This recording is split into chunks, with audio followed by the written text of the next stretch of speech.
umum kelas 020 ruang 230. Di sini kita akan mempresentasikan, bukan presentasi ya, kita kayak podcast gitu.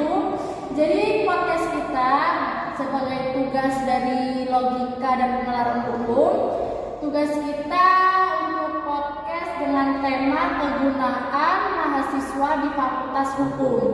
Jadi di sini kita kayak membahas apa sih manfaat kita ntar kalau kita udah lulus dari Fakultas Hukum, kita tuh buat apa sih kita di Fakultas Hukum tuh ngapain aja. Jadi di sini kita akan membacakan semua materi-materi yang udah kita kumpulin, kita berempat kumpulin semua, bakal kita bacain ke teman-teman.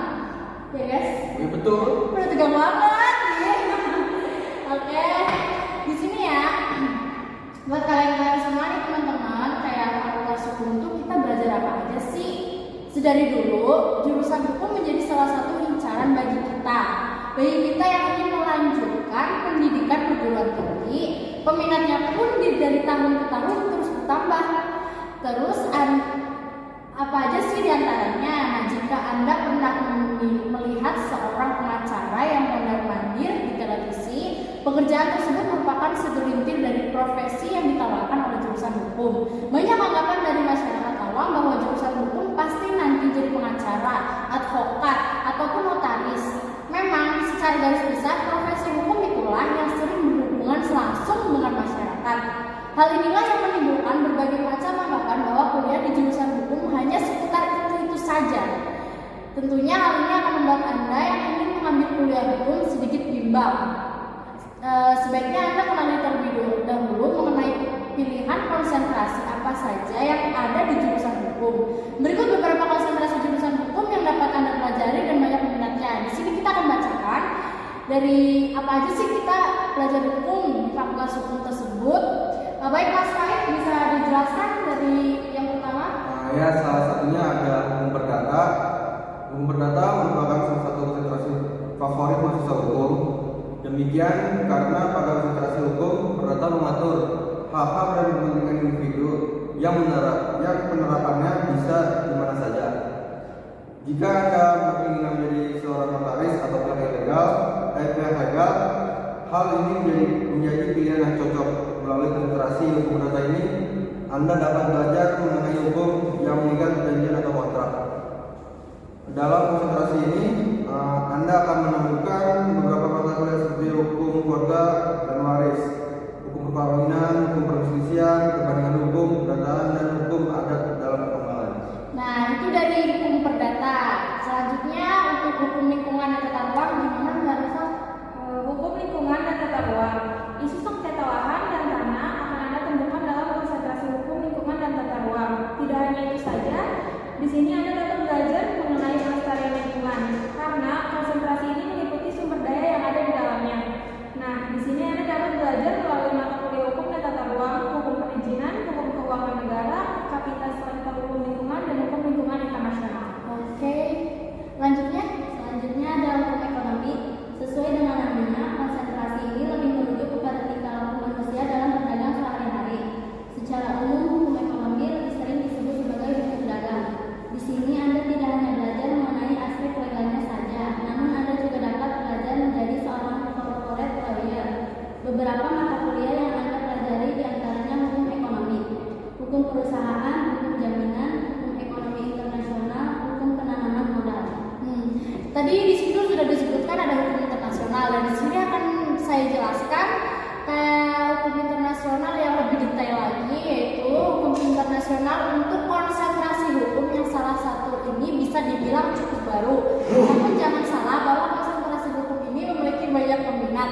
Pengaruh globalisasi dan minimalnya jangkauan hukum menjadi fokus utama konsentrasi hukum internasional. Fokus utama konsentrasi hukum internasional seringkali dikaitkan dengan hubungan internasional. Hukum internasional menitik beratkan pembelajaran pada aspek legal. Beberapa yang akan Anda pelajari diantaranya hukum organisasi internasional, hukum perjanjian internasional, hukum udara dan ruang angkasa, studi hukum internasional, dan hukum laut internasional. Ada lagi? Selanjutnya ada hukum dan teknologi. Luasnya perkembangan teknologi saat ini, terutama dalam bersosial media, Namun, tidak semua hal positif saja yang ditunjukkan, melainkan adanya head comment yang bersalah memilih. Dengan begitu, perlu adanya perlindungan hukum terhadap teknologi yang mampu menaungi media, teknologi informasi dan telekomunikasi, serta hak atas kekayaan intelektual atau hak. Hukum pidana untuk konsentrasi hukum yang satu ini sangat sering dikaitkan dengan tindakan tegas mengenai sanksi hukum. Hukum pidana mempelajari tentang keseluruhan dari peraturan-peraturan yang menentukan perbuatan apa yang dilarang dan termasuk ke dalam tindak pidana. Hukum pidana identik dengan analisis pasal-pasal KUHP dengan jumlah yang begitu banyak. Beberapa hal yang Anda pelajari diantaranya kriminologi, hukum pidana internasional, perbandingan hukum pidana dan jurisprudensi, dan pengadilan hak asasi manusia. Selanjutnya ada hukum administrasi negara. Melalui hukum administrasi negara, Anda dapat mempelajari mengenai aspek dinamis dan rakyat dalam aturan kenegaraan seperti pembangunan dan aparatur negara. Melalui berbagai mata kuliah, diantaranya hukum administrasi negara di daerah, hukum perizinan, hukum keuangan negara. Selain itu ada hukum perencanaan dan pengawasan, pembangunan, serta hukum kepegawaian. Oke, selanjutnya juga ada hukum tata negara. Sesuai dengan namanya, konsentrasi dari hukum tata negara berfokus terhadap aturan kenegaraan yang beraspek statis atau pokok dari aturan sendiri. Di sini Anda akan belajar mengenai lembaga kenegaraan, konstitusi hingga pembuatan undang-undang. Tentunya akan dibagi menjadi beberapa mata kuliah seperti hukum acara Mahkamah Konstitusi, hukum kewarganegaraan dan keimigrasian. Selain itu Anda dapat belajar mengenai kapita serta hukum tata negara, hukum konstitusi dan perbandingan hukum tata negara. Selanjutnya ada hukum dan pengembangan masyarakat. Konsentrasi hukum dan pengembangan masyarakat lebih berfokus terhadap kehidupan masyarakat dari zaman ke zaman. Mata kuliah yang akan Anda pelajari seperti sistem hukum nasional, sejarah hukum, antropologi hukum, penafsiran hukum, serta pengetahuan hukum. Yang terakhir ada hukum acara atau peradilan. Hukum acara erat kaitannya dengan hukum perdata dan hukum pidana. Hanya saja lebih berfokus terhadap proses yang terjadi dalam pengadilan seperti advokat, pembuktian, penghadiran, serta syarat saksi. Di sini Anda dapat belajar mengenai teknik pemecahan kasus, perbandingan hukum acara, kapitas metode hukum acara, praktikum negosiasi dan mediasi, serta etika profesi hukum. Di atas merupakan berbagai konsentrasi hukum yang ada pada mayoritas fakultas hukum di Indonesia. Namun, terkadang ada beberapa universitas yang menyediakan konsentrasi hukum dengan lebih spesifik seperti hukum adat, hukum Islam, serta hukum pajak. Untuk lebih jelasnya mengenai berbagai konsentrasi spesifik tersebut, Anda bisa menanyakan kepada fakultas hukum tempat Anda menuntut ilmu. Oke, terima kasih. Jadi dari semua yang sudah kita bacain di sini, konsentrasi kita belajar di fakultas hukum tuh nggak itu saja. Jadi itu banyak banget, kayak ada hukum lingkungan, perpajakan, itu banyak banget yang kita pelajari. Jadi kayak bakal bermanfaat banget juga bagi kita warga masyarakat Indonesia ya, biar lebih tahu semuanya tentang hukum gitu. Jadi nggak kayak fokus kayak advokat doang, itu enggak, masih banyak lagi. Kita bisa ya dengan kita di hukum, kita bisa membantu masyarakat lain yang belum pasti tahu tentang hukum. Jadi kita bisa membantu kalau masyarakat lagi ada masalah dalam perpajakan, dalam hak tanah, itu kita bisa membantu. Jadi dengan fokusnya kita ke hukum apa gitu. Jadi ada hukum yang lebih spesifik juga gitu. Betul. Aduh, banyak bicara juga nih. Di sini kayak dari semua yang sudah kita baca di sini, menurut kalian tuh manfaatnya apa sih buat kita sendiri? Masalah kita kuliah di fakultas hukum gitu tuh, ntar kegunaan buat kita sendiri itu apa, manfaat buat kita sendiri, bisa dijelaskan? Kalian benar? Bisa. Oke, berawal dari Mas Faik boleh? Manfaat hukum buat sehari-hari ya. Ya bukan sehari-hari sih, kayak buat pribadi sama. Tentu satu ya, buat mengasah skill public speaking dan negosiasi.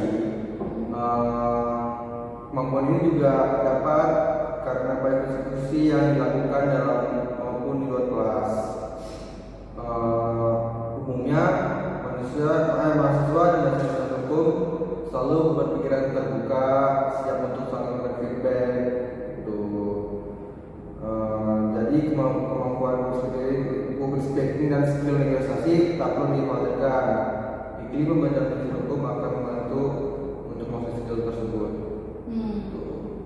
Kalau menurut gua kelebihan dan manfaat masuk fakultas hukum itu yang tadi ya, prospek kerjanya yang luas. Nah kalau ini dia kualitasnya masih jurusan hukum tuh karena selain bekerja sebagai hakim, jaksa, pengacara dan notaris, banyak sarjana hukum yang berkarir di sektor swasta. Terus juga banyak kesempatan buat mengembangkan diri, terus mendidik karakter dan etika yang baik. Karena profesi hukum banyak berhubungan dengan tindak kejahatan, pengambilan keputusan, bahkan kepentingan politik. Akibatnya, profesi hukum rawan menjadi sarana praktik korupsi, suap, dan sebagainya. Oleh karena itu, jurusan hukum pasti memberikan kurikulum pembelajaran etika profesi bagi mahasiswanya. Baik, cukup detail ya. Menurut Nur gimana nih? Kalau menurut saya, manfaat masuk fakultas hukum bisa melatih diri sendiri untuk berani dan berpikir kritis. Karena selama perkuliahan akan dihadapkan pada banyak masalah dan mencari tahu solusinya dalam ranah hukum. Dan jurusan fakultas hukum akan membantu menyelesaikan berbagai bentuk masalah hidup. Berarti kayak buat pemecah masalah aja gitu ya? Bisa. Menurut Susi gimana nih? Hukum tuh gimana ya kalau bisa? Kalau menurut gue sih ya, kayak membuat perbedaan aja sih. Kayak hukum memberikan kita kuasa untuk membuat perbedaan dalam masyarakat. Hal ini bisa menjadi motivasi utama bagi saya yang tertarik dengan aktivisme sosial dan masih mencari alasan memilih jurusan hukum. Saya ingin mengatasi isu sosial atau lingkungan di masyarakat. Mempelajari hukum bisa membantu melakukan pembuatan perbedaan.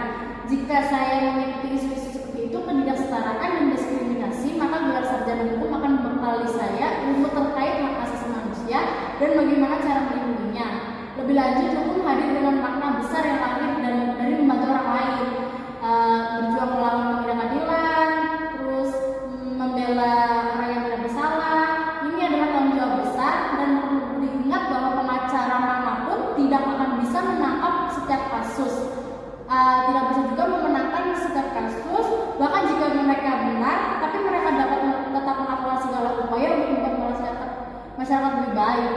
Jadi kayak buat keadilan juga ya, buat mengimbangkan juga kan. Iya. Bisa satu lagi ada buat pendidikan karakter dan etika yang baik. Itu penting banget sih menurut saya. Karena profesi hukum banyak berhubungan dengan tindak kejahatan, pengambilan keputusan, bahkan kepentingan politik. Akibatnya profesi hukum rawan menjadi sarana praktik korupsi, suap, dan sebagainya. Iya. Terus dengan pelajaran etika profesi hukum ini diharapkan mahasiswa jurusan hukum dapat menjadi hukum yang adil. Itu harapan kita semua ya sebenarnya. Kayak menegakkan hukum di Indonesia juga menurut saya kayak belum adil ya kan, kayak masih banyak pertanyaan-pertanyaan dari masyarakat. Kenapa sih pihak ini kayak gini, pihak ini kayak gini, kenapa banyak orang yang nggak bersalah malah masuk ke apa sih kayak nggak adil gitu kalau ya kan, apalagi banyak banget penindasan buat orang-orang yang nggak mampu, kayak bisa kata kasarnya nggak bisa ngebayar polisi ya nggak sih? Duit yang bicara. Iya, ini yang bicara banget lagi. Oke, itu kayaknya cukup dari kita aja ya. Mungkin kurang lebihnya bisa kalian cari tahu. Kalau bisa kalian masuk aja ke fakultas hukum biar lebih tahu detail-detailnya ya nggak? Iya, tentang hukum gimana. Apalagi buat kalian yang pengen banget tuh kayak menegak hukum di Indonesia gitu, jadi penegak hukum di Indonesia. Jadi itu aja sih seputar dari kita semua. Ya mungkin banyak banget kekurangan, banyak banget kayak masih bertele-tele cara ngomongnya ya, karena kita masih belajar juga ya kan sih. Mungkin itu aja dari kita ya. Terima kasih. Semoga semua yang kita sampaikan bermanfaat buat kalian semua, juga bisa buat menambah wawasan buat kalian. Ya terima kasih lah dari kita. Yuk. Dadah.